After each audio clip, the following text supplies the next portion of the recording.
வெள்ளை அறிக்கை வெளியிட்டிருக்கிறார். இந்த வெள்ளை அறிக்கையில அவர்கள் சொல்வது போல இத்தனை லட்சம் கோடி கடன் இருக்கிறத தெள்ள தெளிவாக அவங்க குறிப்பிட்டிருக்கிறாங்க. முந்தைய அரசுகளுடைய குளறுபடிகளால் இப்போது கஜானா காலியாகி இருப்பதை டேட்டாவோட அறிவிச்சிருக்கிறாங்க. இதற்கு மீது அவர்கள் என்ன செய்ய முடியும்? அவர்கள் கிட்டத்தட்ட ஒரு கையேறு நிலையில இருப்பதை உறுதி செய்யுது இல்லையா இந்த வெள்ளறிக்கை?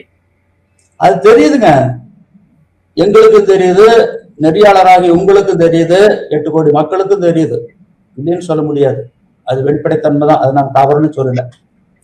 நீங்க இப்ப என்ன சொல்லியிருக்கீங்க? பேருந்து போக்குவரத்துல ஒரு பேருந்து 1 கிலோமீட்டர் ஓட்டினா 53 ரூபா நட்ட வருதுங்கிறீங்க. இப்போ அந்த பிங்க் கலர்ல போடுது இல்லைங்க, அதுலயும் மட்டும்தான் மகளிருக்கு கட்டணம் இல்லாத ஏத்திட்டு போறாங்க. ஆனா நீங்க என்ன சொன்னீங்க? நீங்க குளிரூட்டப்பட்ட பேருந்து வரை அனைத்து அரசு பேருந்துகளிலும் நீங்க கன்னியாகுமரியில இருந்து கும்மிடி பூண்டி வரையில எங்க வேணாலும் இறங்கிட்டு போலாம், நீலகிரி வரல இறங்கிட்டு போலாம் அப்படின்னு சொன்னீங்கல்ல. தெரியாத உங்களுக்கு? இன்னைக்கு ஒரு கிலோமீட்டருக்கு 53 ரூபா நட்ட வருதுங்கிறீங்க இல்லையா? நீங்க எல்லா பேருந்துகள்லயும் பெண்களுக்கு இலவசம்னா எவ்வளவு வர? 100 கோடி வரும் நட்டம். இந்த 100 ரூபா வரும் ஒரு கிலோமீட்டருக்கு. ஒரு கிலோமீட்டருக்கு 100 ரூபா வருமல்ல நட்டம். இதெல்லாம் தெரிஞ்சுதான் அறிவிச்சிங்க. தெரியாதது.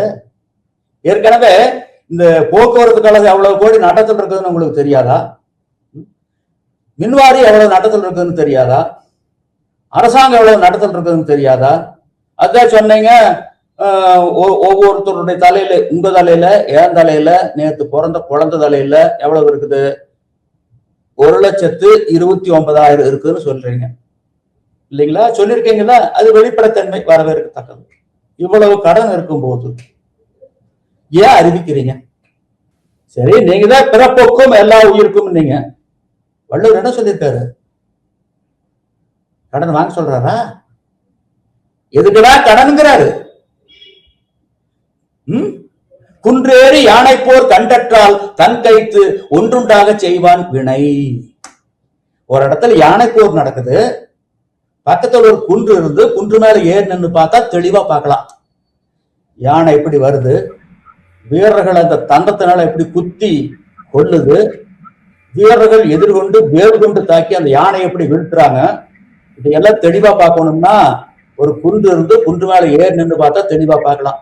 அந்த மாதிரி எதை செஞ்சாலும் கையில காசு பணம் இருந்து உபரியா இருந்து செஞ்சா அது சிறப்பா இருக்கு.